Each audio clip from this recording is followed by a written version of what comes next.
Alan, it's been a moment since we've done a video together. What have you got this week? It is something from China, David, from GWM. It is the Tank 500.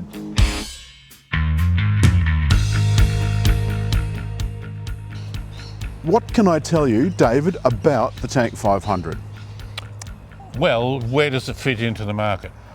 It is aimed, as you can see, fairly squarely at a certain Japanese brand who shall remain nameless, that has an off-road variant that has been pretty much a staple of off-roading in Australia, off-roading and towing, grain nomads, mine sites, all of that sort of stuff. The Toyota Land Cruiser 300. What do you make of this one? Well, you said squarely. It still remains very much in that category, but what they've done here is add a huge number of features for a fantastic price. And the price, of course, there's two models. There's the Ultra, which is this model. It's got the full works and jerks, and in fact, if you were to get the same Toyota, it would probably be, what, $140,000? David, what's this one worth? About 73? 74 nearly. It's a couple of cups of coffee under 74,000. And David, that's drive away. With the Toyota, you'd have to add the on-roads on. And we start at the front with this very glossy, blingy grille. Yes. It is an absolutely huge grille with a massive T on the front. So the brand itself is Tank, right? Yes. It's got the full shebang. It did get 5 stars, I understand. Look, I think it achieves much. It is not just a cheap and cheerful version of it. It's got a lot of features and a lot of quality within it, with a few provisos. Here is the T key. This car has walk away and approach locking. David, would you like to approach? Aha, so the stairs come out from down below. Now that's only on this side. It'll happen again on the other side if someone goes to the other door. And then you can open the door, David. Lots of wood, I'm assuming that's fake, I don't know for sure. But a padded leather interior, rather like one of those special cells. We'll get onto that in a tick. Now I can put my foot on here. Right, here. And you'll grab yourself to go in, so to speak. Oh look, that's pretty good. Nice lot of support room here. Very tall sitting seat. up high. Yep. It's got a huge sunroof, but my head's still got some clearance. And down below, David, more Oh, look at air this. conditioning. Looks like a fighter jet, doesn't it? There's a lot of controls. It is very newfangled. They put the spare tyre on the outside with an external camera, which I quite like. You can't mistake it for being anything else but a GWM Tank. This has got a Prado style door, so you push the button here and it opens. It is quite heavy. It's on, I'm just going to push it and hold it for a moment. It's on some struts, so look, you know, that should hold itself open. Inside, there is not much room here. There's only about, not even enough room for this once those back seats are up. But look, David, look. For a $74,000 car drive away, you've got electric third row. I think that's astounding. Have a look at this wonderment of gorgeousness. This fancy gear select. Look at that. I mean, it's just beautiful. Qi charger here. A kind of a take on a Maserati clock or a Rolls-Royce clock with a digital clock in the middle. Massive. Can you hear it ticking? You cannot. And it wouldn't matter if you could. There's a 14-inch screen there, a 12.3-inch screen here in front of the driver, which comes to life when you put the... Gosh, that is very loud, and no doubt there's a way to turn that off. Massive screen, wireless Apple CarPlay and Android Auto. I've got The these. star field, yeah, it changes colour with the ambient lighting, but it does have infinity speakers.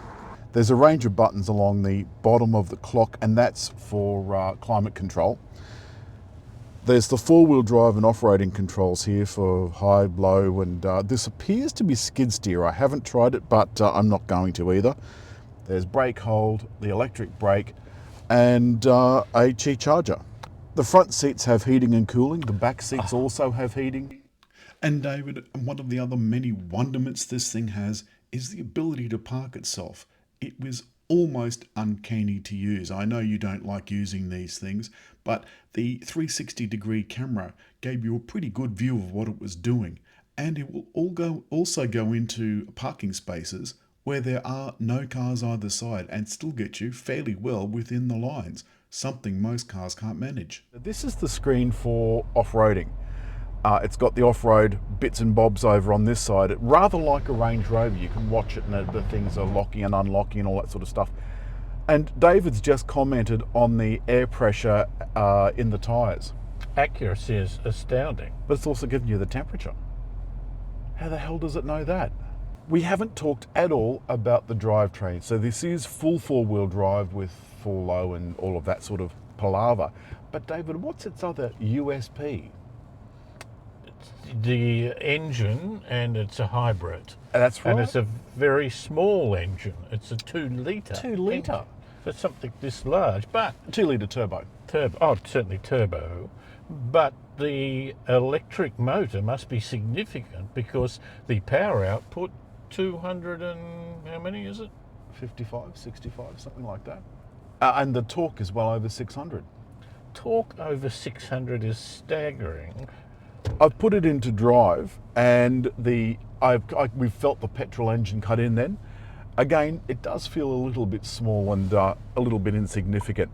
Indicators, David, for a Japanese Chinese car are on the right-hand side, which I was really surprised about. I have noticed that this doesn't go anywhere near as much in EV mode as some of the other cars do that we've driven. And the brake is very sensitive. Yeah. Now I'm going to activate the cruise control.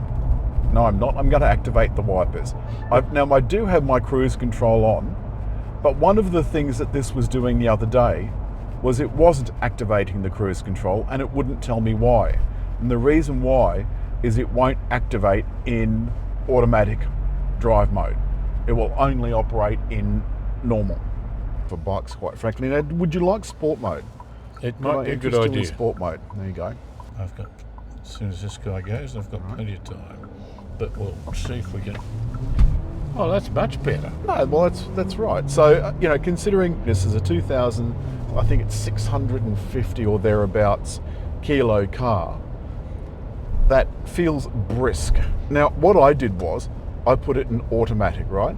Now, Right. Try your smart cruise control now. So I do a double click. Yep.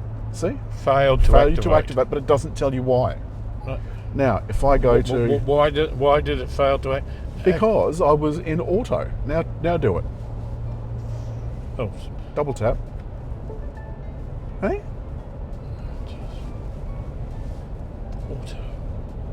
So Now I have to fiddle with what that. was auto mode? What's that meant to be? Auto drive mode. So it'll select sand or mud or sport or whatever. If we could now come to our comments about how we find the GWM. The cabin, I think, is absolutely wonderful. I think this is, could I be so bold, apart from the slightly naff metal here, I don't like the lights, but you know, I like everything else. I don't even mind the genuine fake artificial timber. I love the soft touch materials. Everything feels nice and quality. There's storage bins all over the place. The glove box is relatively large, 4 glove boxes. There's big pockets in the doors that are lined with bays or, you know, a similar material. There's a lovely big glove box. The only thing I didn't like, a 12 volt and the USBs are down beside David's calf in a cubby hole the size of, I don't know, a small glove box. David, that's all this week from the GWM Tank 500. There's the 300 review that's coming up shortly. What did you think? Oh, I think the value for money is astounding, but it has Unbelievable. things that most modern cars do now that you have to learn about its features and its interface closely, or you could get very annoyed. You do indeed, and it's a case of information overload in some cases. But as always, hit like. Leave a comment. But above all, please subscribe.